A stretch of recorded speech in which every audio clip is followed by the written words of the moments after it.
Muy buenos días con todas, con todos, con todes. Grato tenerles esta mañana en una nueva sesión de coyuntura, hoy 19 de agosto del 2025. El hermano país de Bolivia tuvo elecciones este domingo que pasó y es la primera vez en su historia democrática reciente o no tan reciente que irá a una segunda vuelta electoral para definir a su presidente, ¿no? Esta figura se contempla ya desde la nueva constitución aprobada en 2009, pero no se ha usado nunca. Es la primera vez que se va a utilizar. Y es la primera vez, además, que tienen dos candidatos, podríamos decir, de tendencia de derecha, aunque uno se le ubica como centro derecha y el otro sí como derecha. Antes del 2009, cuando un candidato al que no alcanzaba mayoría, el Congreso Nacional era quien definía el presidente, no un voto en una segunda vuelta, ¿no? En esta oportunidad, entonces, histórica para los hermanos bolivianos, van a tener que definir en las urnas entre Rodrigo Paz y Jorge Quiroga. ¿No? Rodrigo Paz es considerada la sorpresa, a pesar de que podríamos decir que tiene una historia política, dado que su padre fue presidente, pero es considerado lo que aquí también llamamos los outsiders, ¿no? Él ha subido en las encuestas desde muy bajito, ha ido ampliando su intención de voto.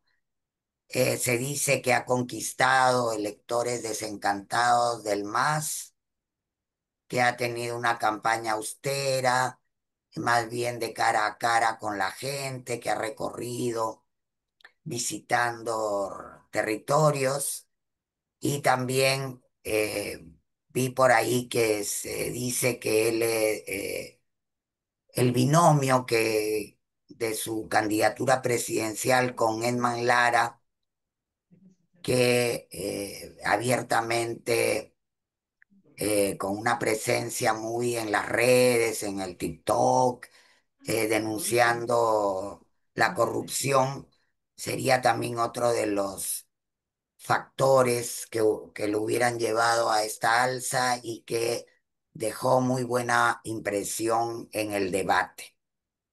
Entonces, esta mañana queremos conversar un poquito sobre qué ha pasado, cómo se vivían las previas en Bolivia y sobre todo cómo miran el futuro nuestros invitados, nuestra invitada e invitado. Víctor Hugo Perales Miranda es docente, investigador del Instituto de Investigaciones Sociológicas Mauricio Lefebvre de la Universidad Mayor de San Andrés, en la carrera de Sociología de la Universidad Pública del Alto, también en Bolivia. Él es bachiller en Derecho y Ciencia Política por la Universidad Mayor de San Marcos, acá en Perú, y sociólogo de la Universidad Mayor de San Andrés de La Paz, Bolivia. Tiene un máster también en Gestión Integral de Recursos Hídricos en la Universidad Mayor de San Simón de Cochabamba y un máster en Historia de América Latina, Mundos Indígenas por la Universidad Pablo de Olavide de Sevilla, España. Es docente en las carreras de Sociología en dos universidades, en la San Andrés y en la del Alto, e investigador, como decíamos, del instituto. Eh, es autor de varios libros también y analista, y es peruano, entonces también su cercanía con nosotras y nosotros nos podría dar una mirada sobre cómo se miran también las relaciones de Perú y Bolivia, ¿no? Entonces, este es un grupo más bien informal, Víctor. Nos reunimos todos los martes, como te había comentado, y encantados de tenerte con nosotros esta mañana para que nos compartas tus impresiones y podamos hacer un diálogo contigo, y cuando llegue Susana la escucharemos también. Entonces te dejo en el uso de la palabra, Víctor Hugo. Bueno, muy buenos días a todos y todas y realmente un gusto, un honor compartir con ustedes, ¿no? Y un poco yendo al- a, lo, a lo que a lo que me planteas, estimada Molvina, sí, o sea, para mí, particularmente para mí sí fue sorpresivo eh, el resultado alcanzado por Rodrigo Paz Pereira, ¿no? Por varios motivos, ¿no? Porque prácticamente si uno hacía las encuestas, hacía el seguimiento de las encuestas, prácticamente, incluso hasta la última encuesta, él solo tenía, no llegaba ni al 10%, ¿no? Y súbitamente ha llegado casi al 32% de, del porcentaje de la preferencia electoral. Y en ese sentido, prácticamente a los que no veníamos, no hemos intervenido directamente en este proceso electoral, nos ha parecido sorpresivo, aunque algunos ya venían haciendo un seguimiento de la trayectoria de la campaña y como lo que sí se notaba era que gradualmente, pero no con con esta progresión geométrica, sí se veía de que desde la primera, segunda, tercera encuesta a la cuarta, ya el Rodrigo Paz Pereira venía experimentando ese incremento, ¿no? Pero era más bien una progresión aritmética y no geométrica como con lo que terminó al final. Ahora, una de las cosas que también llama la atención es el mapa del comportamiento electoral de los distintos departamentos, ¿no? Bolivia eh, tiene algunos clivajes ya sentados desde muchos años, algunas décadas atrás, y además, digamos, un poco a diferencia del Perú, la potencia y la influencia de los departamentos y las regiones es mucho más fuerte, ¿no? No hay esa monocefalia peruana, por ejemplo. Aquí más bien estamos hablando de un país tricefálico donde el peso demográfico recala en Cochabamba, La Paz y Santa Cruz, pero luego ya cuando vemos cómo se distribuye la votación, es interesante que volvemos a esta cuestión de lo que aquí en Bolivia se llama la media luna, ¿no? Por ejemplo, los departamentos que han apoyado a Rodrigo Paz casi son los mismos que venían apoyando de manera consistente al MAS y a Evo Morales, ¿no? Por ejemplo, está La Paz, Oruro, Potosí, Chuquisaca y Cochabamba. Prácticamente en todos esos departamentos ha ganado el voto Rodrigo Paz Pereira. No tanto así, por ejemplo, en Beni y Chuquisaca, donde más bien, perdón, y Tarija, donde más bien ha ganado Samuel Doria Medina, ni tampoco Santa Cruz y Pando, donde el ganador ha sido Jorge, el apodo es Tuto Quiroga, ¿no? Y entonces ahí comienza a verse ese clivaje clásico, pero prácticamente lo que ha hecho Rodrigo Paz Pereira es, en cierta medida, porque no pasa del 50%, es ocupar ese espacio que prácticamente ha dejado el MAS con toda en medio de esta crisis económica, pero también crisis política y crisis social, porque si bien es cierto, hasta el 2005, desde 1985 hasta el 2005, o sea, esos 20 años, prácticamente la gobernabilidad en Bolivia la daban, digamos, las alianzas de partidos, a lo que aquí se le llamó la democracia, la partidocracia o la democracia pactada, ¿no? Desde el 2005 hasta ahora, la gobernabilidad la había dado, digamos, la alianza del MAS como un partido, pero un partido sui generis, le llaman en la teoría del partido movimiento, en alianza con las organizaciones sociales, ¿no? Entonces, la gobernabilidad la han dado las organizaciones sociales fundamentalmente, pero ahora con este nuevo escenario, prácticamente hay algo curioso. Eh, el papá de Rodrigo Paz Pereira fue presidente entre 1989 a 1993.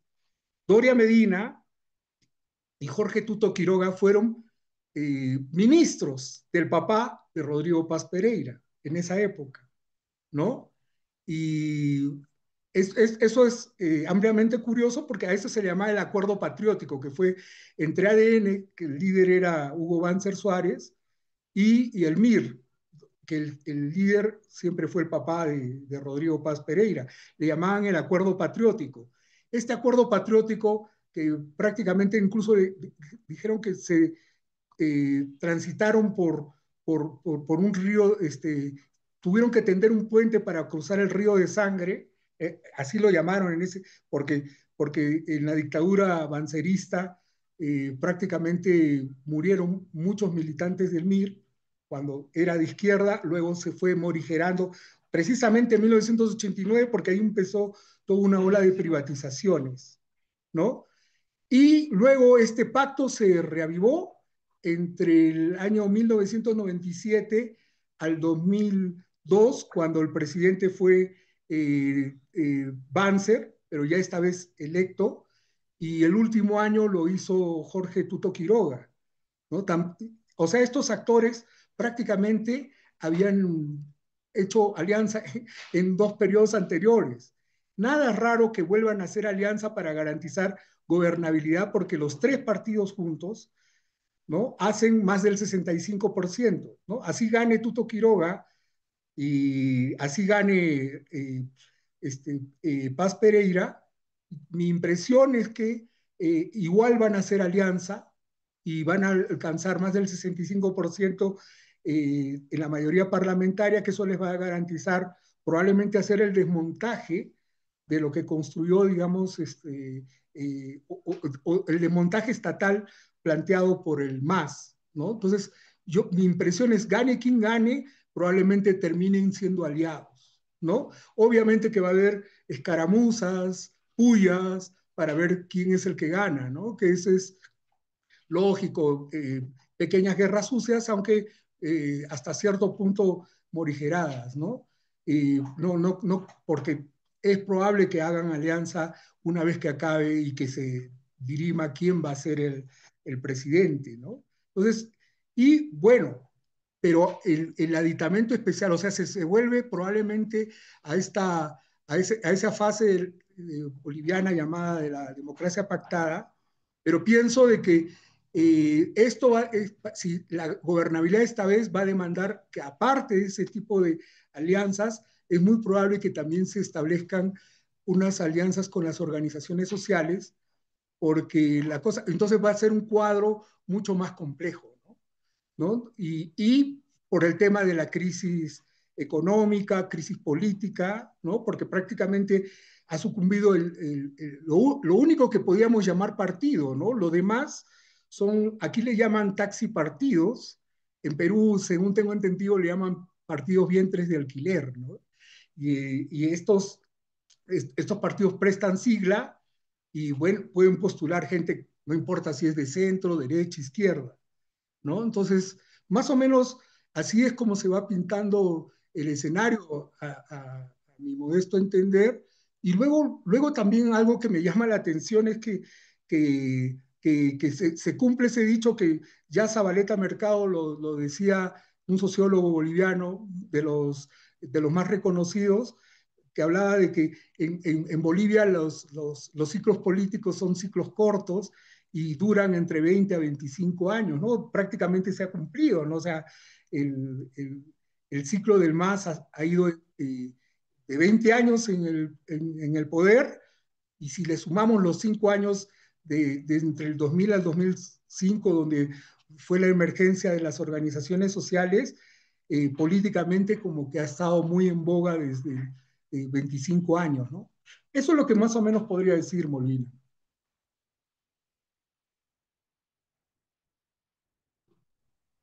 Muchas gracias, Víctor Hugo, por tus primeras impresiones con respecto a lo ocurrido en las elecciones del domingo pasado. Ya está con nosotros también Susana Bejarano. Ella podría comentarnos un poquito más sobre ella, pero podría yo decirles que Susana es comunicadora, eh, politóloga.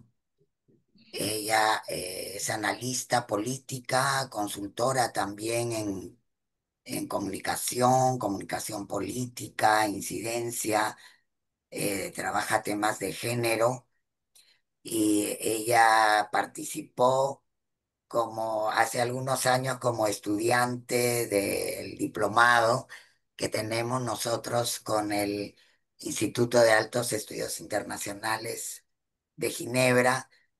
Y es así que conocemos de tiempo atrás a Susana y la hemos invitado para que nos pueda dar su mirada junto con la de Víctor sobre lo ocurrido en Bolivia y que nos espera para adelante. Susana, Víctor nos ha compartido un poco en qué regiones ha ganado quién, y su mirada sobre lo que el ascenso de Paz. Ya creo que lo demás lo escuchaste. Sí, sí. Adelante, Susana, te dejo en el uso de la palabra.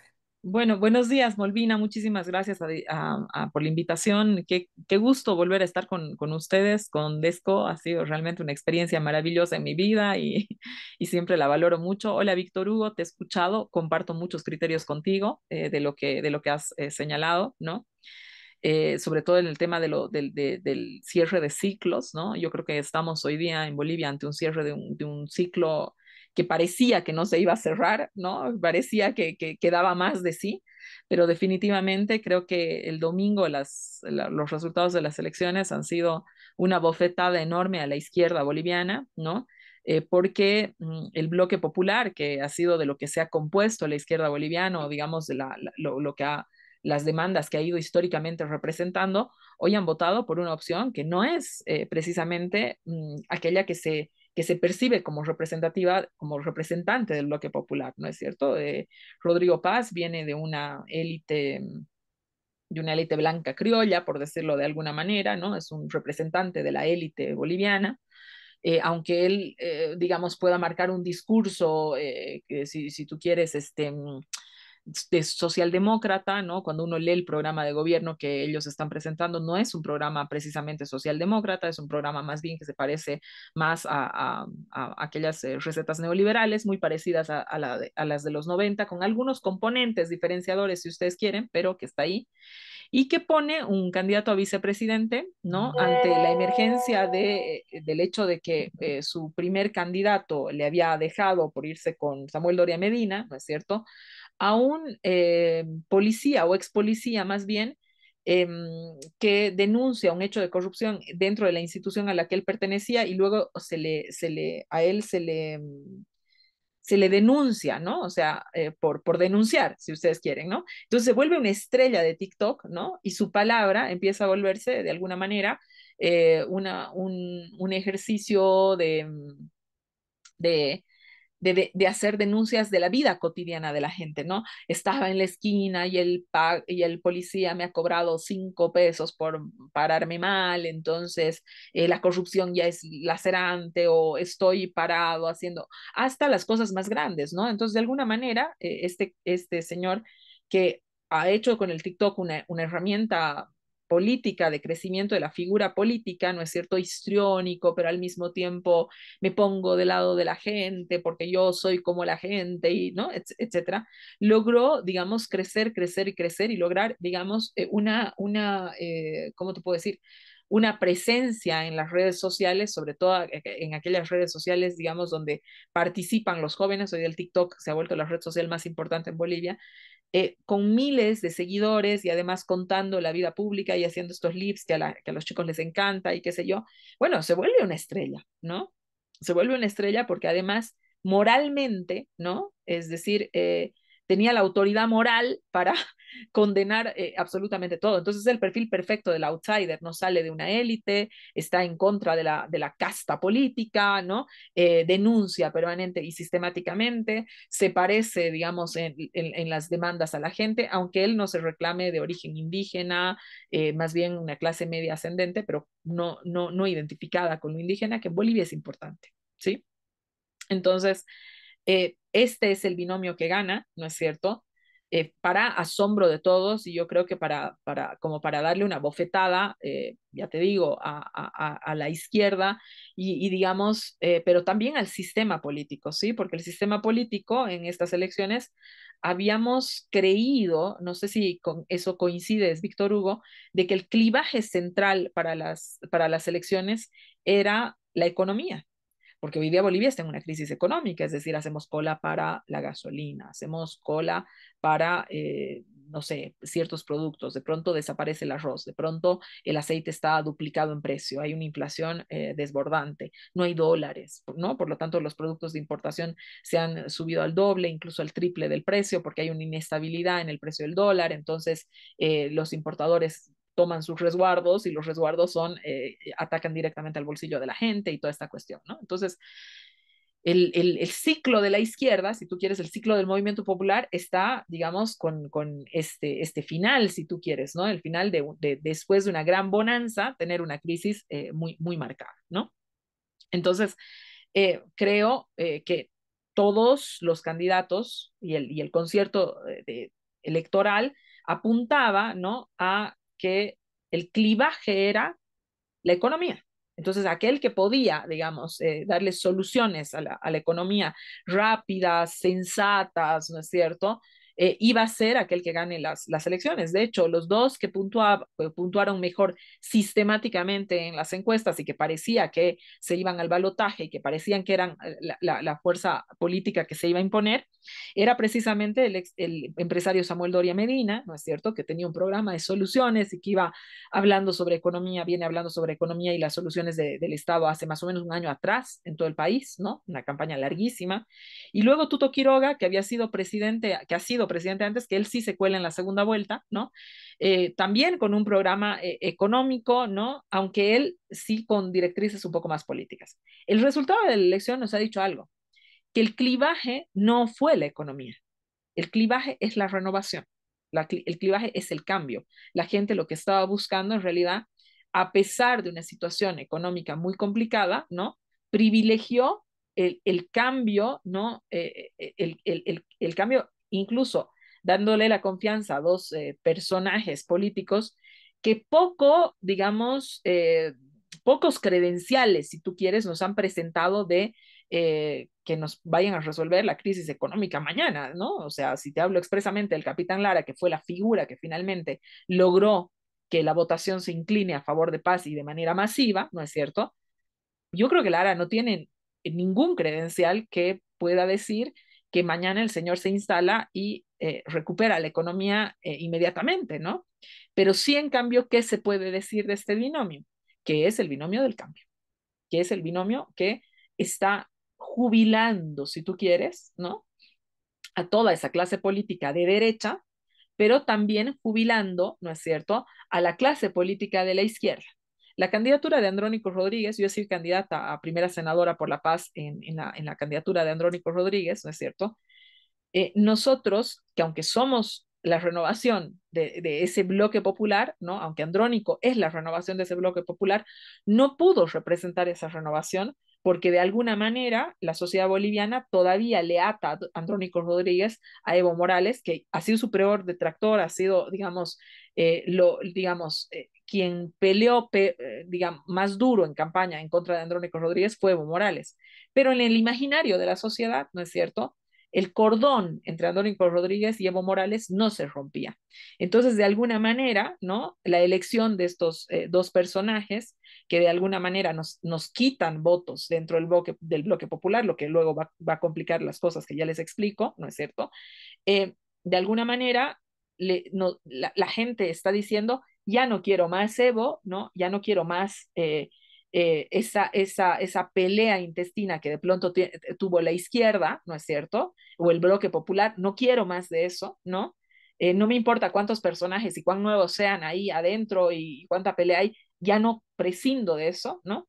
Y tampoco estoy dispuesta, como gente votante, a darle todo a esa derecha que de alguna manera, como lo ha descrito bien Víctor Hugo, viene de los 90, ¿no es cierto? Con unas recetas parecidas a lo que proponían en los 90, ¿no? Con unas caras las mismas que son las de los 90, ¿no? Finalmente el presidente Tuto Quiroga, que se ha colado ahora en la segunda vuelta, ha sido presidente hace 25 años atrás, ¿no? Eh, y aunque intenta mostrar una imagen renovadora con su vicepresidente, que es un creador de startups y que trajo una Yango o algo así a Bolivia, digamos, esta como empresa ¿no? Eh, sigue siendo, ¿no? Esta imagen de esa derecha de los 90, ¿no? O sea, siguen siendo esa idea de que las soluciones económicas para Bolivia son las mismas que se han plasmado en los 90, no existe nada, le aumentas tecnología y es exactamente lo mismo, ¿no es cierto? Entonces, hay una bofetada enorme, ¿sí? Que como a personas de izquierda, como yo me identifico, y a gente que pretendía representar al bloque popular como lo pretendía yo, es una bofetada enorme la que nos han dado, ¿no? En este mar, les explico, ¿no? En este marco, ¿no? En este marco de la bofetada también, lo que nos pasó fue que Evo Morales cruzó un llamado al voto nulo, un voto que ha ido en nulo propio de Evo Morales al 15%, que no es poco, ¿no? Nosotros hemos obtenido una votación del 8%, que quizás sin ese cruce de Evo Morales nosotros podríamos haber sido quienes se colaban en la segunda vuelta, pero eso ya es historia, ¿no? Pero que de alguna manera, ¿no? Eh, lo que ha terminado sucediendo es que el bloque de izquierda, que tenía muchísimo poder, ¿no? Que tenía un ciclo de poder hegemónico como nunca antes en la historia de Bolivia y toda aquella cuestión, hoy tiene dos representantes dentro de una asamblea legislativa compuesta por 130. Entonces no tiene capacidad institucional, ¿no? De frenar nada de lo que mañana pueda suceder o de las medidas, digamos, que este nuevo gobierno pueda implantar. Estamos ante una propuesta que yo creo que Rodrigo Paz al final en la segunda vuelta es el que se va a imponer, precisamente porque creo que el clivaje en renovación es el que tuvo el peso, ¿no? Y eso no lo tiene Jorge Tuto Quiroga, ¿no? Creo que Rodrigo Paz tiene la suficiente retórica como para explicar temas de economía y qué sé yo, aunque luego no sea su expertise, pero creo que finalmente son ellos los que se van a imponer. Y la resistencia, si tú quieres, para el bloque popular, ¿no? O para la izquierda, va a ser mucho más complicada en Bolivia, no solamente porque no tenemos gente en el Parlamento y no hay institucionalidad suficiente para hacer una resistencia democrática en las instituciones democráticas, ¿sí?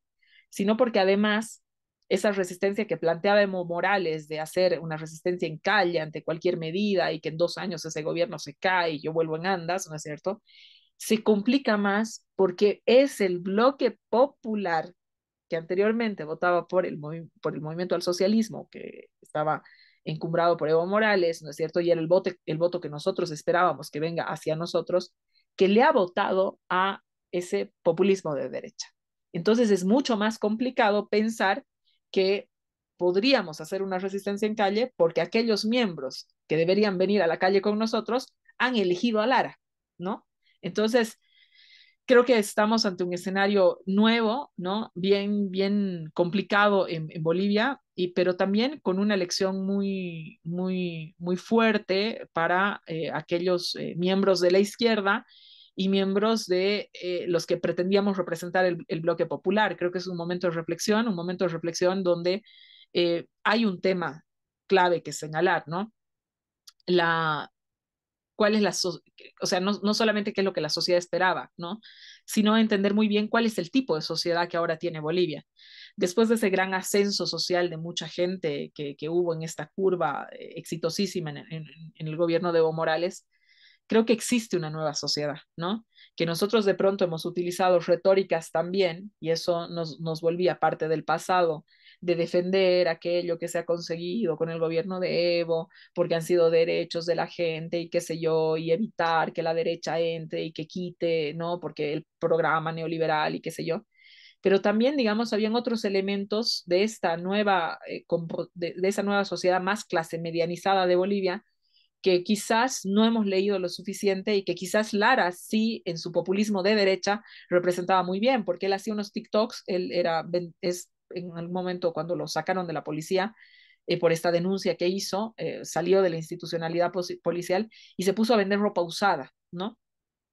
Entonces, hacía los TikToks diciendo que cómo los ciudadanos tenían que buscarse la vida y vender ropa usada, como, digamos, uno un negocio, el otro negocio, manejar taxis y de pronto poner negocios, ¿no? Entonces, empezaba a hablar de la economía popular y de pronto de la realidad de la gente, ¿no?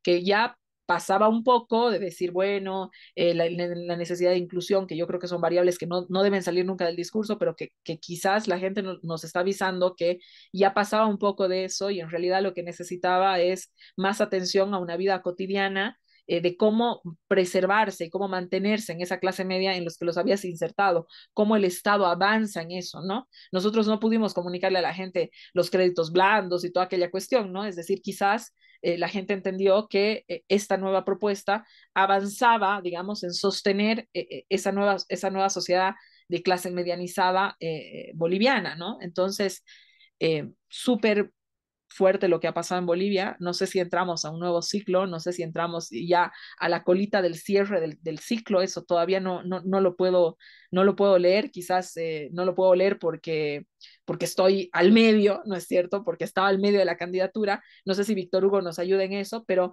a momentos pienso que no sé si hemos terminado el ciclo. Quizás el ciclo lo termina de cerrar este nuevo gobierno, ¿no?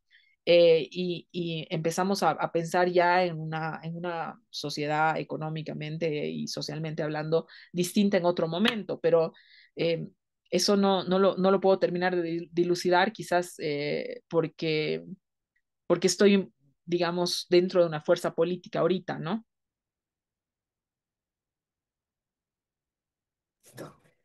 Muchísimas gracias, Susana. Nos das así el panorama completo y las autocríticas también que deberíamos leer, ¿no? Para entender qué nos está pasando a la izquierda, no solo boliviana, peruana, latinoamericana. Vamos a abrir ahora un espacio para comentarios o preguntas de quienes están ahora acompañándonos en la sala.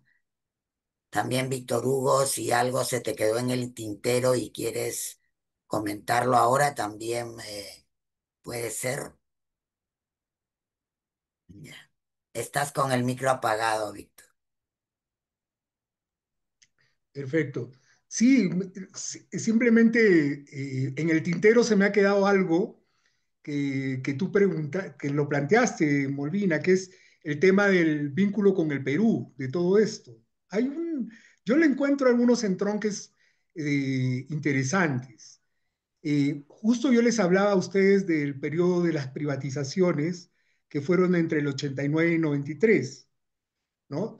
Eso cambió del 93 al 97 en Bolivia, donde cambiaron esta cuestión de las privatizaciones, es decir, todas las empresas estatales a privados, se cambió por el modelo del joint venture o riesgo compartido, donde ya era la mitad-mitad, ¿no? Y le llamaron aquí en Bolivia capitalizaciones.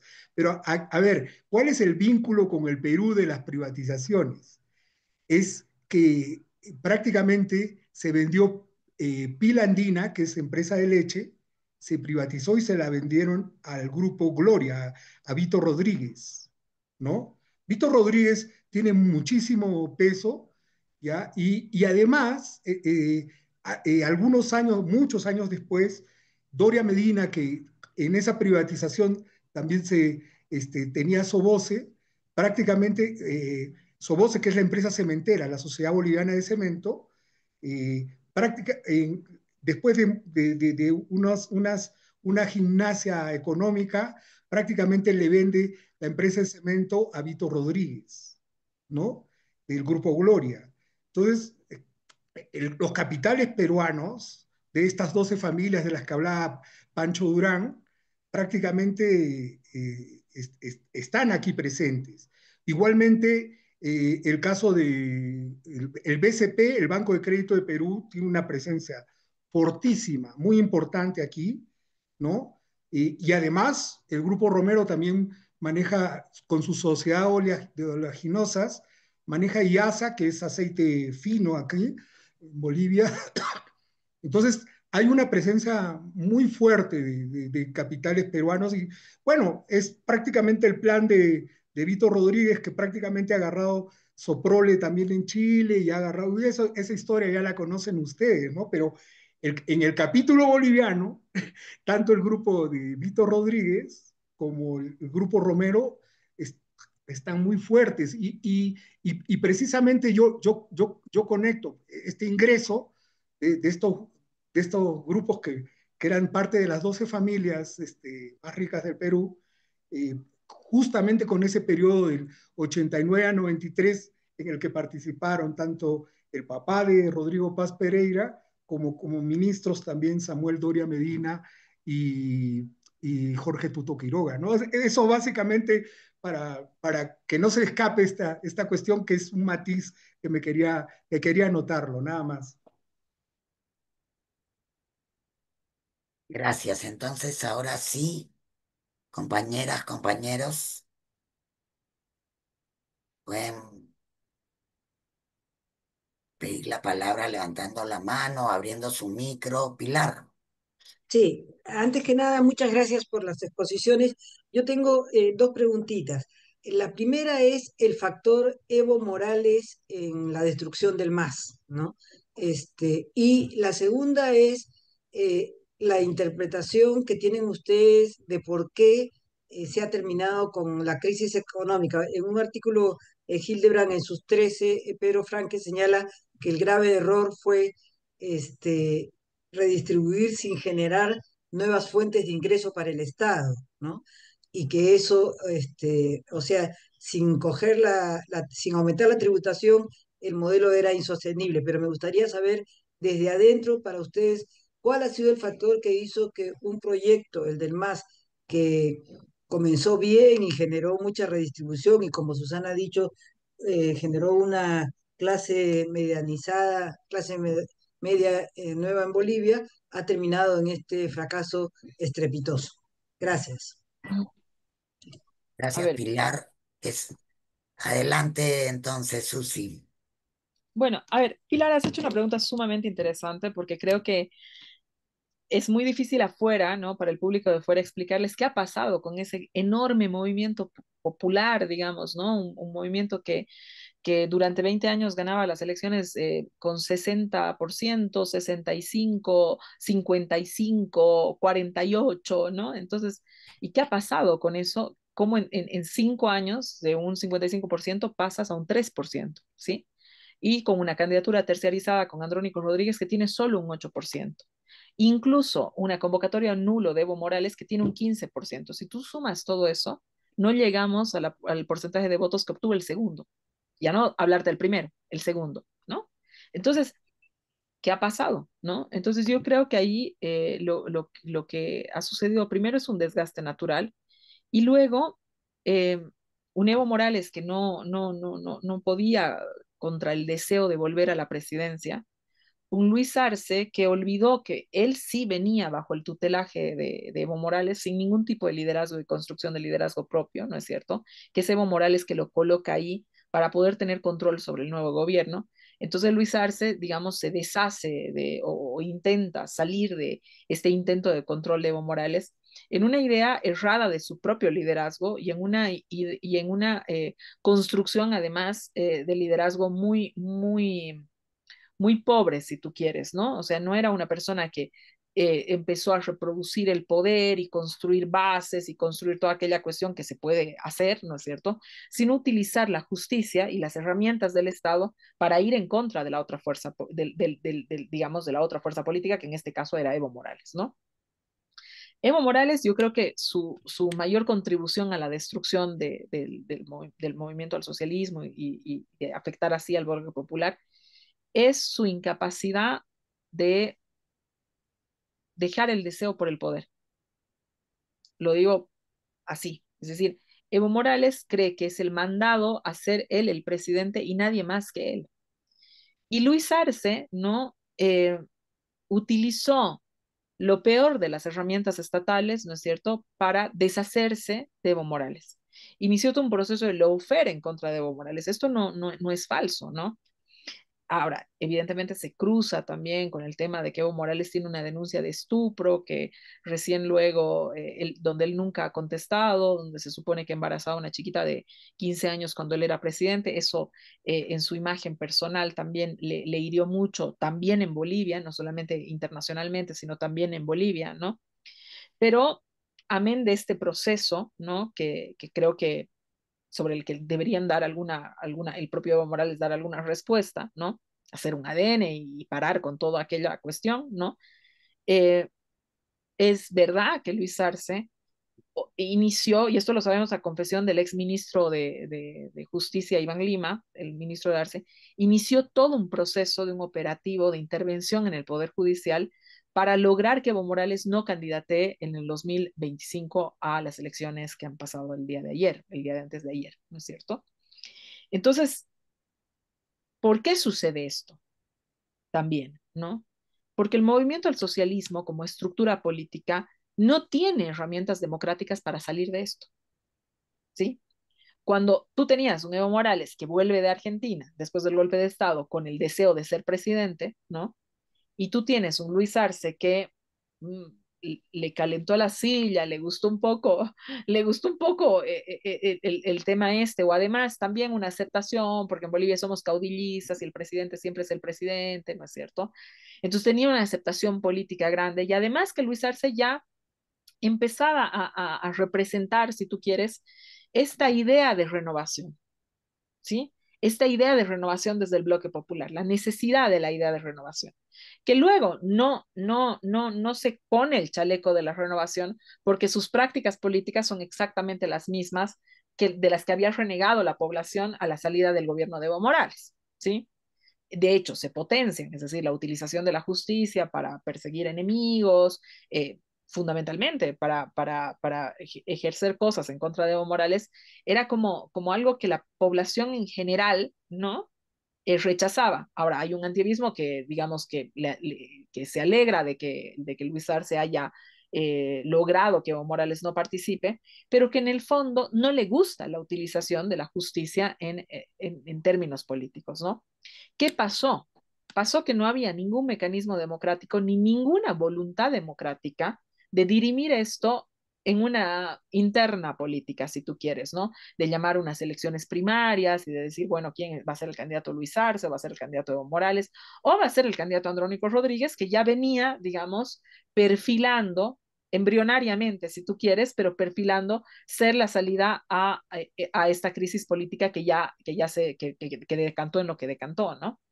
Entonces yo te contestaría que esa es la responsabilidad de Evo, que es una responsabilidad muy grande, y que luego, ¿no? Se termina de consolidar su responsabilidad en este llamado al voto nulo y en esta guerra intestina, ya no solamente en contra de Luis Arce, porque no te olvides que Evo Morales, si bien Luis Arce utilizó las herramientas legales del Estado en contra de Evo Morales utilizó la calle en contra de Luis Arce, ¿no? Bloqueos también en la Asamblea Legislativa, porque él tenía una bancada importante, ¿no es cierto? Entonces, o sea, no ha sido solamente, era una ida y vuelta, ¿no? Un día se le ocurrió al gobierno de Luis Arce que podía apresar a Evo Morales, corrieron tiros, ¿no? Es decir, ha sido una cosa bien, bien complicada lo que ha sucedido en el enfrentamiento de estas dos, de las dos alas, digamos, del MAS, ¿no es cierto? Pero yo te diría, en conclusión, lo que pasó es el deseo de Evo Morales, la falta de mecanismos democráticos internos y para consolidar este asunto, ¿no es cierto? Creo que Evo Morales intentó liquidar, si tú quieres, habrá que ver si lo ha logrado, a esta persona, que es Andrónico Rodríguez, que sale de su propia federación, llamando al voto nulo y anulando la posibilidad de que el bloque popular o la izquierda tenga representación en el Parlamento, ¿no? O sea, es decir, su responsabilidad no es menor, es una responsabilidad muy grande y es una responsabilidad vinculada al ego. ¿Qué pasa? Tú dices qué ha pasado con el tema económico y toda aquella cuestión. Yo creo que un poco de lo mismo, ¿sí? Esta batalla interna, ¿no? También contribuyó a que los temas económicos se frenen en Bolivia, porque Luis Arce, ¿no? Tenía un esquema ya ante la caída de los precios internacionales. ¿Por qué? Porque Bolivia, digamos, pasa de una economía grande a una economía nuevamente chica. Porque nosotros vendíamos a 6.000 millones de dólares más o menos los hidrocarburos, vendíamos gas y la reserva y la renta petrolera baja a 2.800 millones de dólares y nosotros importamos gasolina y diésel, y el gasto de la importación de gasolina y diésel es más o menos 3.000 millones de dólares. Es decir, tenemos $200 incluso que nos faltan permanentemente, ¿no es cierto? Entonces, esa es la razón de la crisis económica boliviana, ¿no? Que el Estado antes era generador de dólares y hoy no es generador de dólares, hoy gasta dólares, ¿no? Y aquellos generadores de dólares no están trayendo los dólares a Bolivia, se quedan en paraísos fiscales. Bueno, eso toca componerlo en esta nueva gestión. Pero creo que la política y la economía y la crisis económica en Bolivia se han cruzado muchísimo. Yo creo que sin la pelea intestina, capaz si Luis Arce podía pedalear y hacer ciertos ejercicios que no pudo hacer porque se cruzó también Evo Morales en este camino. Gracias, Susi. Víctor, ¿quieres complementar alguna respuesta a Sí, Pilar? sí, en cuanto a lo económico, me gustaría hacer el matiz, ¿no? O sea, todo lo que, estoy de acuerdo con todo lo que plantea Susana, pero en ambos casos quiero matizar algunas cuestiones. O sea, si bien es cierto, en Bolivia se redujo la pobreza, ¿no? De manera espectacular, sobre todo la pobreza extrema. No estoy recordando ahorita los porcentajes exactos, pero ha sido espectacular. Tres Eh, millones, 3 millones salen. sí, sí. La cuestión está en que habría que preguntarnos con suma criticidad hasta qué punto el modelo socioeconómico comunitario productivo, que es como se le tildó, fue lo que causó prácticamente eso, o en realidad fue más bien lo que algunos llaman como la década ganada, y porque no importó, esto por ejemplo Perú también lo experimentó, o sea, en la época de Alan García, donde prácticamente se siguió más bien el modelo neoliberal, también se redujo la pobreza de manera importante, ¿no? Y la extrema pobreza. Y casi todos los países latinoamericanos crecieron y se le atribuye más bien esto al alza de los commodities porque todos los países latinoamericanos dependen del extractivismo. Y en este caso, prácticamente casi no importaba si estabas alineado a la izquierda, a la derecha, no importaba si tu afiliación era neoliberal o socialista o lo que fuere, si eras progresista o no, casi todos los países latinoamericanos crecieron. Ahora bien, el problema básicamente se va originando en Bolivia desde el 2014, cuando ya prácticamente se vaticinaba que ya no iba a haber más gas, ¿no? Entonces, Bolivia había llegado, siendo ministro precisamente Arce Catacora, había llegado a tener incluso hasta 30.000 millones de dólares de reservas internacionales, ¿no? Y poco a poco, a partir de esa fecha en adelante, eh, fue, digamos, disminuyendo, y además, esto de aquí era parte de investigaciones del CEDLA, que es una institución aquí de investigación boliviana, y prácticamente todo esa, un poco también respondiendo a lo que dice la compañera, a lo que vertía Pedro Franque, ¿no? O sea, poco a poco esta redistribución prácticamente fue cubierta con este carrusel que ha señalado, pero solo para los finales, Susana, prácticamente venía de las reservas internacionales, pero además también hubo prácticamente el papel de impuestos nacionales fue muy fuerte. El tema del cobro de impuestos y de tributos de un bolsón que es un mínimo bolsón que está en la formalidad. Recuerden que según el Fondo Monetario Internacional, en ese informe sobre shadow economies, o sea, las economías sombrías, Bolivia es el segundo país con mayor informalidad en todo el planeta, después de Georgia, solamente superado por Georgia, ¿no? Entonces, eh, a ese bolsón pequeño bolsón que tributaba, prácticamente y con el uso de esto, prácticamente se simuló estas cuestiones de la redistribución, ¿no? Y luego ya el modelo no ha dado para más, ¿no? No ha dado para más, pero bueno, al final, y también hasta cierto punto, pienso yo de que la inversión pública que se hizo en la apuesta por la industrialización, también creo que no brindó yo lo que he visto es una apuesta por la industrialización a partir del Estado, que se ejecutó tanto en el gobierno de Evo Morales como también en el de Arce, pero que no, al final no brindó los resultados esperados, ¿no? Hay casos sumamente patéticos, como por ejemplo el caso del ingenio azucarero San Buenaventura, donde se hizo tremenda infraestructura y sin embargo nunca hubo caña de azúcar, ¿no? Luego, la apuesta con el litio tampoco salió como se esperaba, se quiso industrializar el litio. Luego también se invirtieron varios miles de millones de dólares en lo que es la planta de Uria, y tampoco funcionó. O sea, este dinero de las reservas internacionales y de la presión tributaria que fue muy fuerte desde 2014 en adelante, prácticamente no rindió los frutos. Y en el tema de exploraciones, recién hace poco se encontró un campo gasífero de Mayaya, pero se estima de que esto de aquí a algunos años recién va a brindar frutos. Entonces, ese tipo de cuestiones prácticamente son las que han minado, ¿no?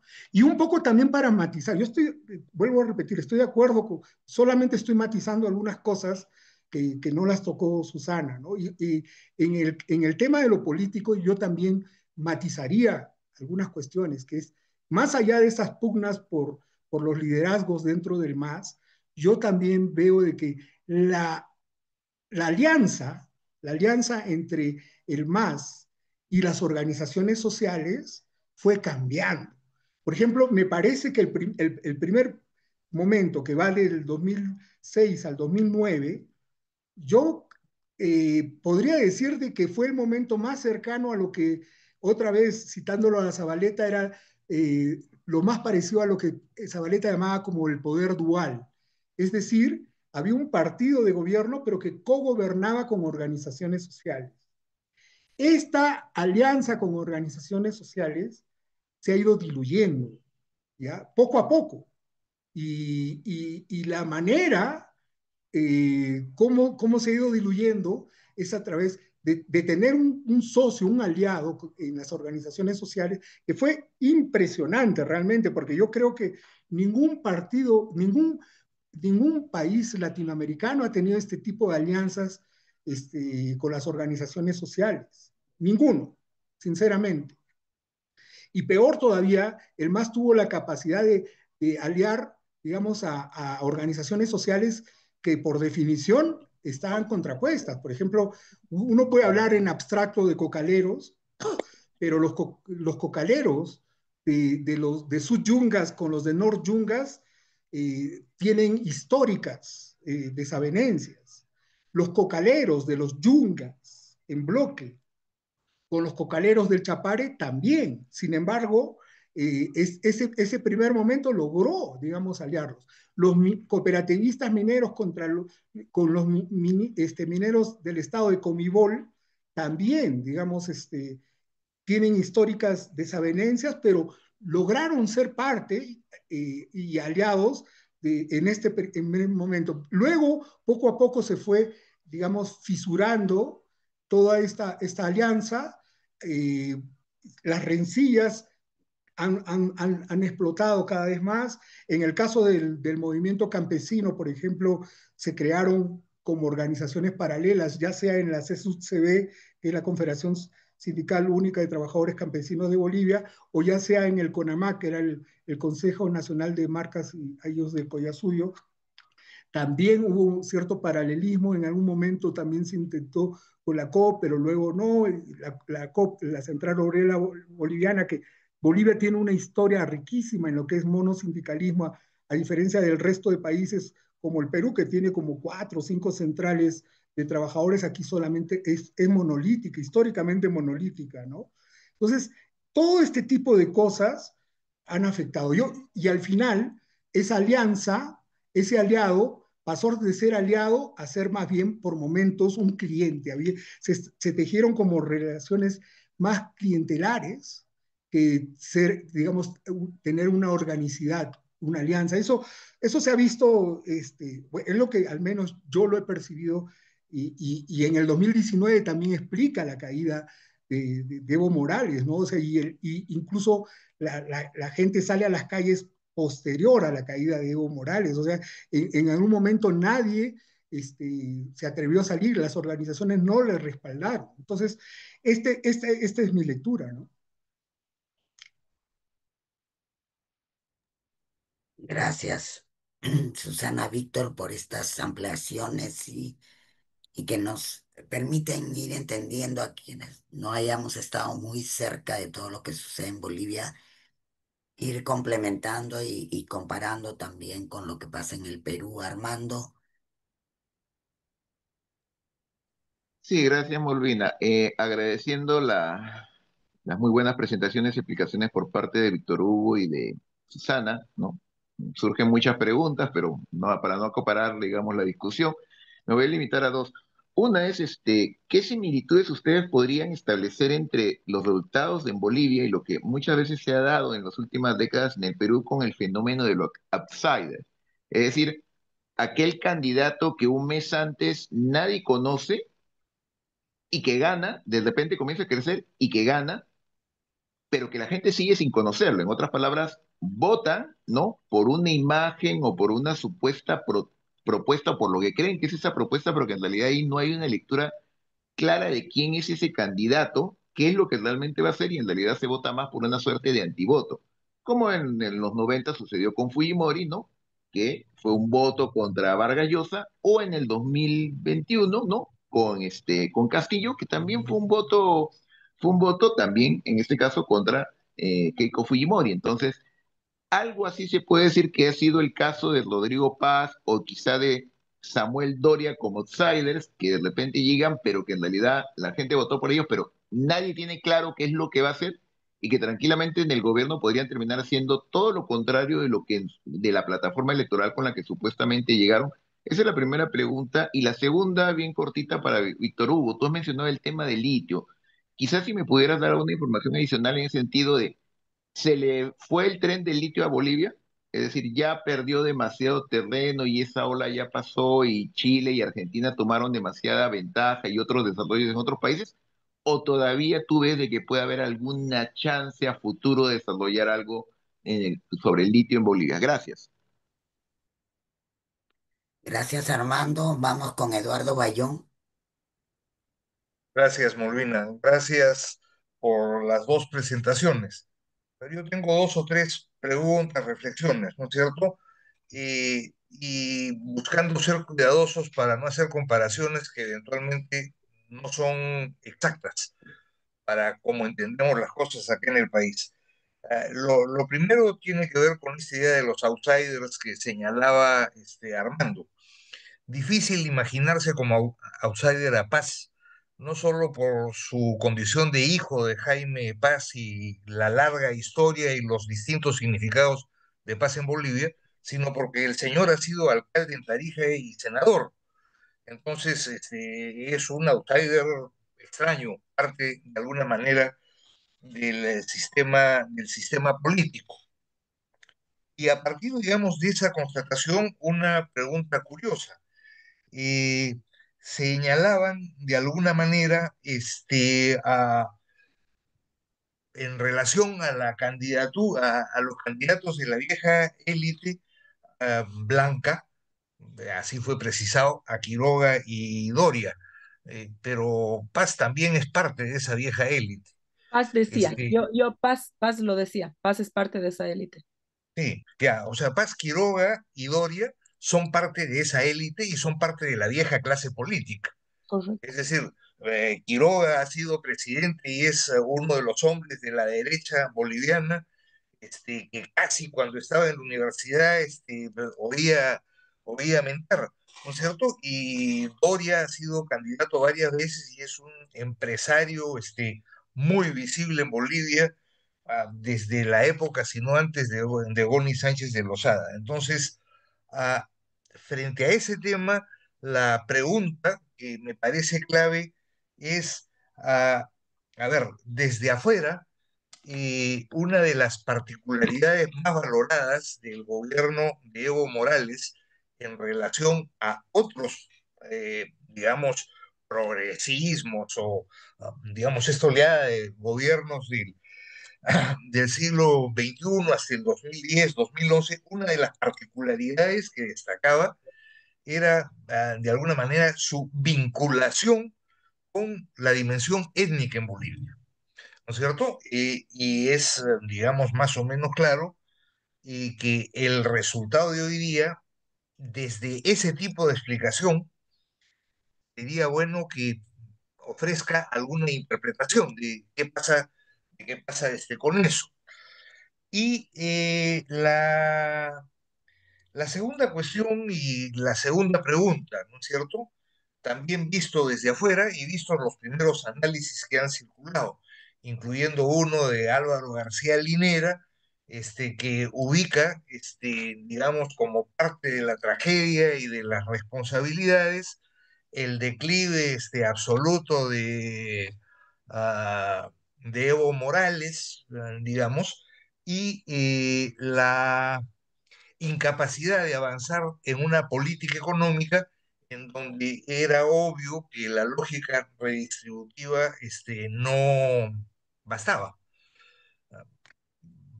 Desde afuera, cabe preguntarse si no hay un problema en la manera en la que se organizó el poder y en la manera en la que se quiso construir el instrumento partido en Bolivia y la manera en la que se manejó.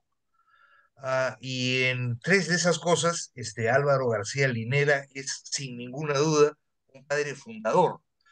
Entonces, ¿cómo ven ustedes esos elementos? Muchas gracias. Gracias, Eduardo. Hay una pregunta más, un comentario en el chat de Luisa, eh, recordando un comentario que hay ahora de Álvaro García Linera. Es más o menos lo que trae a colación Eduardo. Sí, sí. Mm. Entonces, veo que no hay más preguntas. Yo quería preguntarles a ustedes quién creen que va a ganar. Sí. Están a 5 puntos de diferencia. Bueno, A ver, vamos. Ya, Susana, vamos. sí, sí. Coincido, a ver, en este apunte que hace Eduardo es muy preciso. Paz no es un outsider. No, no estamos, por eso lo intentaba explicar al inicio de mi intervención, no estamos ante un binomio, ¿no es cierto? Em, que con paz componga un outsider. El que es outsider es el de abajo, es el vicepresidente, ¿no? Que sí tiene características de un outsider, reclama, va contra el sistema público, no emerge de la clase política a diferencia de Paz, no emerge de una élite de una élite social tampoco, a diferencia de Paz, ¿no es cierto? Es decir, estamos, digamos, ante el vicepresidente de Paz, es un outsider, que yo creo que en adelante le va a generar a Paz bastantes problemas. Ayer he hecho una declaración señalando que si Paz no cumple, él lo va a encarar y va a estar detrás de Paz para que haga, ¿no? Es decir, ahí hay, digamos, esas retóricas que las hemos visto mucho en la región, ¿no es cierto? Muy propias del trampismo, de estas cosas que de alguna manera están de moda, lo vamos a llamar de esa manera, y que están logrando gobiernos, ¿sí? Entonces, por eso lo decía al inicio de mi intervención, Eduardo, eh, hay una diferencia entre el uno y el otro, ¿no? Y paz, de alguna manera, entre una cosa de suerte y una cosa de emergencia, porque su primer candidato a vicepresidente le deja por irse con Samuel Doria Medina, agarra a este ciudadano que estaba además buscando en qué organización política colarse, ¿no? Entonces, y lo que hace es un fenómeno luego en el resultado electoral. Hablas de organizaciones sociales, vinculación con la dimensión étnica. Y ahí yo voy a agarrar lo que dice Víctor Hugo, que me parece clave para entender qué pasó y por qué se derrumba también el movimiento al socialismo en estos 20 años. Y efectivamente que hay un proceso de burocratización del partido, incluidas esas organizaciones sociales, porque las organizaciones sociales son la base del partido del movimiento al socialismo, ¿no es cierto? Y yo creo que la dimensión étnica también, ¿no es cierto? Existe una lectura desde la sociedad, por eso decía, ha hecho falta estudiar un poco mejor las retóricas con las que luego nos hemos puesto en campaña y toda esta cuestión. Eh, Mira, yo te voy a decir, he ido a un foro de economía popular. A ver si con el ejemplo retrato lo que está pasando, ¿no? Y ese apunte que haces, Eduardo. Donde estaban comerciantes, soldadores, amas de casa, ¿no? Un foro de economía popular, donde voy a presentar el programa económico de Andrónico, que tenía que ver con cuidar las empresas públicas, reformar aquellas que, como ha señalado Víctor Hugo, son un saludo a la bandera, ¿no es cierto? Que no sean costosas para el Estado, en unos procesos plantear los temas de economía mixta, créditos, etcétera, ¿no? Y un señor levanta la mano y me dice, mire, Susana, eh, yo estoy muy orgulloso de ser boliviano, estoy muy orgulloso de mis raíces indígenas, estoy muy orgulloso de hablar aymara, porque hacía poco habíamos hecho referencia de que efectivamente dentro de los programas y propuestas y además discursos de esta derecha de los 90, reclamaban de que para qué servía hablar aymara o que la reforma educativa había sido una reforma doctrinadora, ¿no? O una serie de cosas que pasan por el desmantelamiento de ese Estado plurinacional que se ha construido con el movimiento al socialismo. Bien. Y el señor me decía, ¿sabe? Yo me siento muy feliz de la identificación indígena, me siento muy feliz de mis raíces, me siento muy feliz de hablar aymara, me siento muy orgulloso de mi bolivianidad, pero yo ya no quiero ser los humildes. Ya estoy realmente, ya estamos agotados de esa idea de que vengan a liderar a los humildes. Nosotros ya no somos los humildes, ya no queremos ser los humildes, ¿no? Y había un montón de jóvenes que salían de la Universidad Pública del Alto, que estaban acompañando ese foro, y los aplausos fueron así, bravo, sí, nosotros queremos desarrollo, queremos, ¿no? Entonces quizás esa dimensión étnica que nosotros de alguna manera retóricamente luego también se ponía en estos clivajes de lo pobre, de lo humilde, ¿no? Eh, También ha tenido una reacción, ¿sí? Esto yo lo digo ahora sin haberlo desmenuzado mucho mejor, ¿no? Tiene que ver un poco con los resultados de las elecciones y qué sé yo, por por eso les decía hace un momento, nos falta estudiar de manera más clara y con mayor complejidad, ¿no es cierto? ¿Cuál es esa nueva clase media que tiene Bolivia? ¿Y cuáles son las demandas de esa nueva clase media y cómo se ve esa nueva clase media? Yo tengo la sensación, ¿no? Que el Estado plurinacional que de alguna forma buscaba la indianización, si ustedes quieren, ¿no? No logró la indianización ni tampoco logró que ese Estado plurinacional logre, digamos, ser de alguna manera un patrimonio de estas clases populares, ¿sí? Porque en un momento ese Estado plurinacional dejó de responder las demandas que tenían estas clases populares para seguir ascendiendo, si ustedes quieren, ¿no es cierto? Y empezó a ser un Estado burocrático eh, donde las organizaciones sociales, que eran las representativas de estos sectores, son parte de esa burocracia clientelar, ¿no? Como lo ha dicho Víctor Hugo. Es decir, si tú querías acceder, digamos, a un trabajo público y venías saliendo de la universidad, de pronto tenías, ¿no? Al dirigente de la junta vecinal, que era parte, ¿no? De este conglomerado de organizaciones sociales, que te cobraba, ¿no? Entonces, hubo ahí una deformación también de la base, del piso, ¿no? Y me parece que eso tuvo una incidencia también en esta retórica o en esta vinculación, para llamarlo mejor, con la dimensión étnica en Bolivia, ¿no? Es decir, esa cuestión de que lo indígena, de alguna manera, era asumido como el más. Si te decían, antes te decían indio, indio de mierda, ¿no? Luego te decían masista de mierda. Y de pronto lo indígena empezó a marcar una distancia también, ¿no? Con el MAS por esta putrefacción que ya encontraba, digamos, en la administración estatal, si tú quieres, ¿no? Y la organización social como parte de esa administración estatal, ¿sí? Yo creo que hay que desarrollarlo mejor, ¿no? Creo que hay que hacer una investigación un poco más profunda de esa nueva sociedad y cómo esa nueva sociedad indígena, indianizada y todo se vincula en relación al poder. Creo que hay algunas alertas, digamos, que nos hacen muchos chicos, muchos jóvenes intelectuales en el Alto que dicen, yo estoy súper orgulloso de ser lo indígena, de ser, pero basta también de estas retóricas, un poco de lo humilde o basta de estas ideas de que nosotros no, digamos, no apuntamos a desarrollo o no, una serie de cosas. Creo que hay que investigarlo más, creo que hace falta investigarlo más, pero creo que la dimensión indígena no terminó, digamos, eh, indianizando el Estado, por ejemplo, ¿no? Creo que eso no ha sucedido. Y creo que en realidad lo que terminó sucediendo es este proceso de lo cholo, ¿no? La prevalencia de lo cholo más bien, ¿no? Y no lo indígena, ¿sí? Que ustedes en Perú lo entienden perfectamente bien, hay una diferencia importante, ¿no?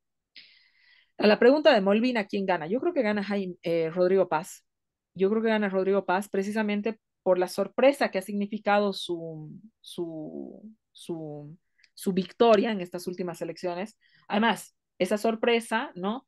Está casada con esta variable de renovación que te decía, ¿no? Y que la gente me parece que lo que estaba pidiendo era renovación, ¿no? Su pertenencia a la élite, la pertenencia de Rodrigo Paz a esta élite blanca criolla, digamos, hace que no haya tanta desconfianza en la administración del Estado como de pronto hubo en un momento con Evo Morales. Al día siguiente de las elecciones, los mercados, nada, el dólar estaba estabilizado, no es que se te había disparado el dólar, ¿no? De hecho, habían subido el precio de los bonos, ¿sí? Entonces ahí había una reacción de mercado favorable, si ustedes quieren, a las elecciones, que era un poco lo que también nosotros estábamos atentos de qué podía pasar. Y creo que Paz y la candidatura de Paz frente a la candidatura de Quiroga, ¿no? Va a tener, aunque nosotros como Alianza Popular y la candidatura de Andrónico Rodríguez no vamos a ir ni vamos a pedir el voto por ninguna de estas candidaturas, ¿no? Sí creo que va a tener una corrida de voto popular hacia ahí, ¿no? Aquellos que han votado por nosotros o de pronto esos que han anulado por Evo, qué sé yo, va a haber una corrida de voto hacia allá. Y también creo que ese Doria Medina, que de pronto es parte de esta élite y es parte que, aunque se presentaba como un socialdemócrata, conocemos sus credenciales, también hay un voto, ¿no es cierto?, ahí de centro, ¿no?, de centro derecha, si tú quieres, que no va a terminar de sentirse identificado con Tuto Quiroga, más todavía después de una enorme guerra sucia que el asesor político de él, que es Durán Barba, que creo que todos aquí lo conocen, el ecuatoriano comunicador, asesor político de varios presidentes y que ha ganado varias campañas, pero que tiene en sus modos, ¿no?, en sus prácticas, mucha guerra sucia. Entonces, el último tiempo de las elecciones, particularmente la última semana, hubo una guerra sucia muy brutal en contra desde Quiroga, en contra de Samuel Doria Medina. Entonces me cuesta pensar que el votante de Samuel Doria Medina termine, ¿no es cierto?, apoyando a Tuto cuando se siente herido con Tuto y que esa herida no les llevó a la segunda vuelta, ¿no? Entonces, creo que termina ganando Paz y creo que la victoria de Paz puede ser contundente en la segunda vuelta. Gracias, Susana. Vamos con Víctor Hugo.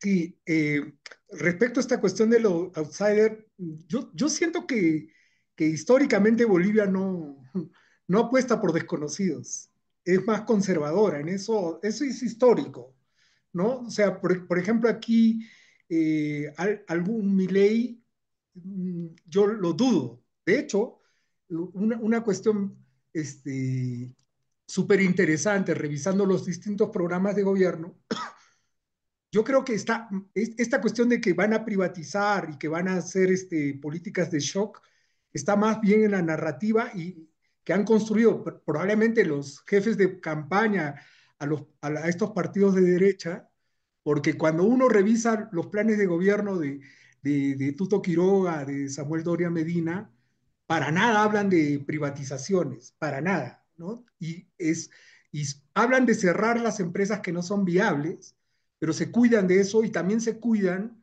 de no mencionar que van a hacer políticas de shock, ¿no? Entonces, Pero Tuto Quiroga, ahí te hago un apunte. Sí dijo en una entrevista en abril de sí, este año que iba a cerrar todas las empresas del Estado, que ninguna se quedaba en manos del Estado, salvo YPFB, que la capitalizaba, ¿no? claro, claro, pero lo que pasa es que ahí, pero no está planteando la privatización, sino el cierre por... Ahí el discurso es de que son empresas inservibles prácticamente, ¿ya? Pero me di cuenta bien, incluso más bien de toda esa época en la que él gobernó, lo que él mantuvo, y es curioso que nadie se haya agarrado de esto, es el tema esto del hospital de las empresas, que más o menos el hospital de empresas es similar a lo que prácticamente, digamos, Martín Vizcarra hizo con el Reactiva Perú, ¿no? Que lejos de reactivar a las empresas, digamos, a las MIPES, más bien solamente a los grandes intereses económicos peruanos fue ese dinero. Y Tuto lo hizo, digamos, entre el 2001 al 2002 y realmente, si uno comienza a ver empíricamente cómo se desarrolló ese hospital de empresas, fue nefasto y no ayudó en nada a la generación de empleo, ¿no? Entonces, pero bueno, se cuidan de no decir que van a privatizar, han retirado toda esa palabra de sus programas de gobierno, ¿no? Y eso en principio, ¿no? Tampoco lo hace Tuto Quiroga, aunque incluso prácticamente no dan la fórmula de cómo es que van a atacar y cómo van a acabar con la crisis. Nadie quiso meterse en eso, aunque yo sospechaba de que cualquiera que hubiera entrado iban a hacer políticas de ajuste. No importa si estén alineados a la derecha o a la izquierda, lo sospechaba, pero bueno, solamente es como sospecha. Hoy en día ya, digamos, va a estar muy complicado poder comprobar o no eso. Bueno, entonces Bolivia, retomando con esto del outsider, difícilmente tiene esa experiencia, ¿no? Yo recuerdo que lo más cercano fue hace un par de elecciones el candidato Chi, que era de ascendencia coreana, pero se desinfló rápidamente, o sea, prácticamente salió en las encuestas, jamás tuvo tampoco una preferencia, una intención de voto importante. Sin embargo, eh, fue muy mediático lo del Chi, luego se desinfló y luego prácticamente desapareció. Y no, no es como en el caso de Fujimori en el Perú y de Castillo también, porque Castillo estaba menos del 1% en un momento y de pronto terminó siendo presidente. No, no, no, no, no hay nada de eso. Y sí coincido con Susana que, bueno, en todo caso, el rostro outsider vendría a ser del vicepresidente, ¿no? Como el señuelo.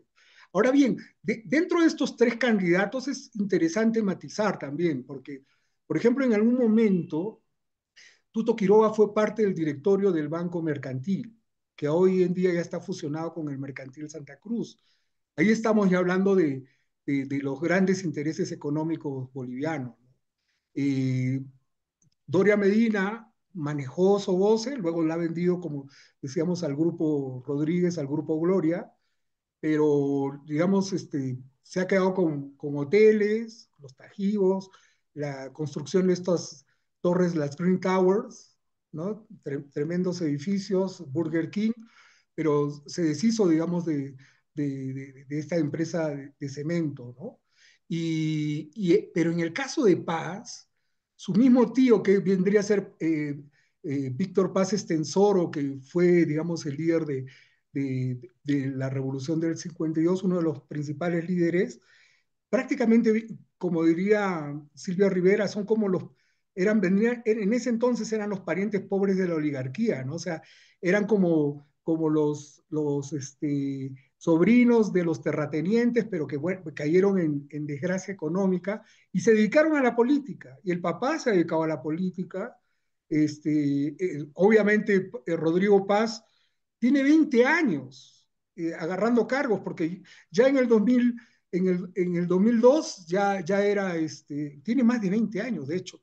En el 2002 ya fue diputado. Desde el 2002 está en la política, no es alguien desconocido, ¿no? Y lo curioso es que en Tarija nadie quiere votar por él, ¿no? Y él ha sido alcalde ahí, ¿no? Entonces es sumamente curioso. Y en cuanto a lo que pregunta sobre lo del litio, las opciones de Bolivia cada vez son menores porque precisamente tanto Chile como Argentina han ganado un terreno importante, ¿no? Incluso Perú mismo, digamos, con las reservas de litio que tiene, se está proyectando con el negocio de manera un tanto más consistente. Pero bueno, el hecho de que todavía se mencione, o sea, yo no soy experto en el litio, pero el hecho de que todavía se mencione, el hecho de que incluso solo la semana, días antes de las elecciones, ha habido una intentona de cerrar negocios de litio, quiere decir que todavía, digamos, no se ha escapado el tren del litio, ¿no? O sea, si bien es cierto, Bolivia está rezagado, ¿no? Y ha hecho menos cosas importantes frente al negocio del litio, al menos ese tipo de manifestaciones hace ver de que el litio todavía sigue siendo, digamos, una, una, una posibilidad, ¿no? Para el Estado boliviano, ¿no? Para obtener ingresos. Y en cuanto a la cuestión indígena que hablaba Eduardo, sí es sumamente importante. Hasta donde tenemos monitoreado, digamos, es de los avances más importantes que ha tenido, digamos, en políticas respecto a indígenas, políticas multiculturales, pluriculturales o plurinacionales, es de lo más importante, pero digamos, no solo eso, ¿no? También aquí en Bolivia, digamos, hay corrientes que le llaman indianistas, es decir, que son personas que se asumen como indios, como indígenas, y que, digamos, tienen toda una propuesta política, ¿no? Una propuesta política que va variando, porque son varias expresiones de indianistas que no son indigenistas, es decir, no son blancos que abogan por los indígenas, sino son los mismos personas que se autoidentifican como indígenas o indios incluso, que plantean eso. Es muy fuerte. Yo no, movimientos así no los he visto. Claro que son pequeños, pero movimientos así no hay en el Perú, no hay en Guatemala, no hay en México, ¿no? No hay, ni siquiera la CONAIE de Ecuador tienen esa potencia. Eh, pero las políticas del Estado plurinacional que se han dado desde el 2009 son interesantes, pero por momentos han estado más recalando en el nivel retórico, ¿no? Por ejemplo, sobre todo con el caso de, las, de los pueblos, naciones de tierras indígenas de tierras bajas, ¿no? Por ejemplo, el Estado reconoce como 36 naciones, pero solamente hay seis o siete circunscripciones especiales para población indígena, ¿no? Entonces, o sea, y bueno, obviamente que también esto de lo retórico también, por ejemplo, hay poblaciones no contactadas como los toromonas, que se menciona retóricamente, o sea, bueno, figurativamente, simbólicamente, se las menciona como que también es lengua oficial, aunque no se sabe realmente cómo es esa lengua toromona, pues son poblaciones no contactadas, ¿no? Y tampoco van a tener representación política, y bueno, tampoco creo que les interese, porque ellos tienen una cosmovisión totalmente, absolutamente distinta, ¿no? Y ni siquiera se sabe si son 10, 20, 30, 100 o 200 o 1000, ¿no? Entonces, bueno, no creo que lleguen a 1000, o sea, lo que se dice es que no llegan ni a 100, ¿no? Pero bueno, hay trabajos de Pablo Cingolani, un antropólogo argentino, ¿no? Pero eso ahí, y bueno, yo también he visto en algún momento del trabajo del ILPES, es el instituto que se dedicaba a ver lo de las lenguas indígenas, no ha sido, tiene cosas, ribetes interesantes, pero ha tenido la potencia. Por ejemplo, a mí me hubiera gustado mucho que aquí se avance más con la enseñanza del idioma aymara. Se, se, se pidió como cuestión oficial, o sea, como un requisito indispensable para ser funcionario público manejar el quechua o el aymara, pero al final esto también, tal como señala Susana con el problema de la burocracia, se burocratizó, todo terminó siendo a la presentación de certificados. En algún momento le hicieron una pregunta a Loro García Linera y él respondió también curiosamente con esta cuestión burócrata, ¿no? Decía, ahí están los certificados, pero es probable que él no maneje, digamos, un pequeño speech en Aymara, ¿no? Ni en quechua, ¿no? Entonces, ese tipo de cosas son las que se han visto también, o sea, no, prácticamente en cuanto a estas políticas multiculturalistas o plurinacionales, para ser más exacto, yo creo que más fue el ruido que nueces y digamos, más ha sido la esperanza y la retórica que cuestiones más concretas. Eso también es algo que ha pasado en estos 20 años. Bueno, desde mi modesta manera de ver las cosas, ¿no? De acuerdo. Víctor, hay algunos comentarios ahí puntuales de Luisa también preguntando si deben presentar el programa ahora para la segunda vuelta. Supongo que habrá debates, tienen hasta octubre, ¿no? Marcado oficial por el tribunal, tienen que tener un debate, ¿no? Pero claro, los medios de comunicación van a hacer, ¿no? Yo me imagino algún debate, sobre todo Unitel, ¿no? Pero lo que sería interesante es el debate de vicepresidentes, porque tú tienes unos vicepresidentes ahí, como te digo, este outsider, este personaje que llevó al triunfo, pero al frente hay un personaje que es director, ¿cómo es Víctor Hugo? ¿Que es dueño de qué? De Es, Yango, ¿no? o sea, son las startups que son y transnacionales, Django, que es rusa, y Ajá. Pedidos Ya.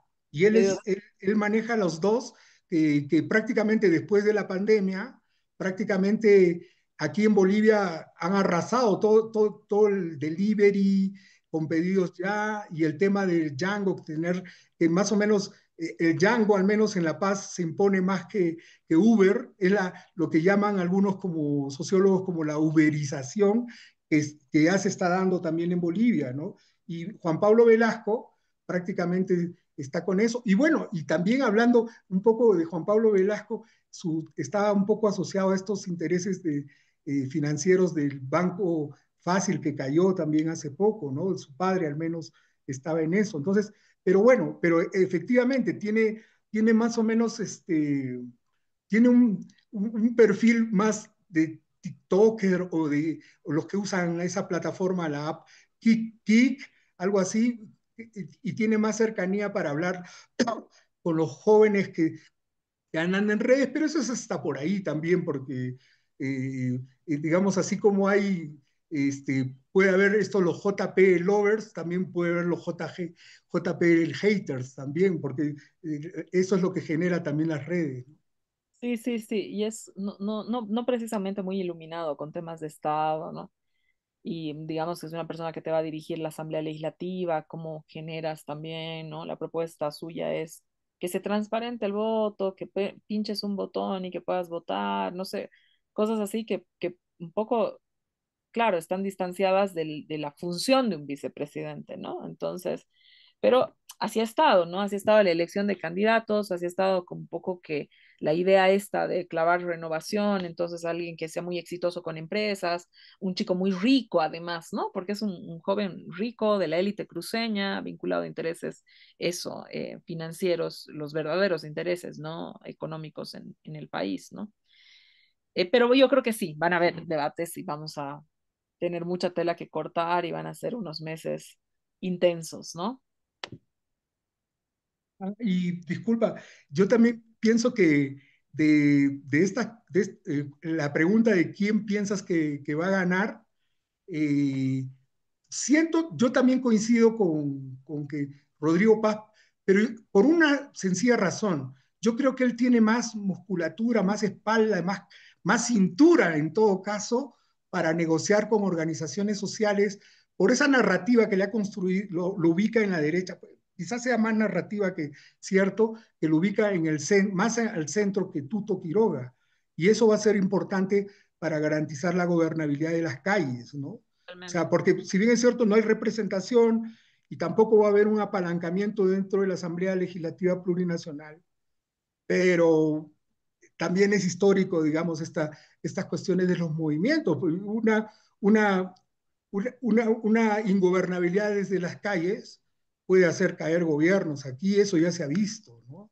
Y no se ha visto solamente en los últimos 20 años, estamos hablando de décadas. Hay un libro bien provocador, con un título bien provocador que se llama La rebelión en las venas de James Dunkerley, que ya más o menos prefigura este tipo de continuidades en los alzamientos populares aquí en Bolivia, ¿no? O sea, no es, no, obviamente que no ocurre a cada rato, pero digamos, hay una vieja tradición acá digamos, si las cosas no funcionan, prácticamente puede haber, claro, esto tampoco cae del cielo, esto implica organización, todas las organizaciones sociales están desarticuladas, tienen que, bueno, es una complejidad en la que ya no me quisiera meter más, ¿no?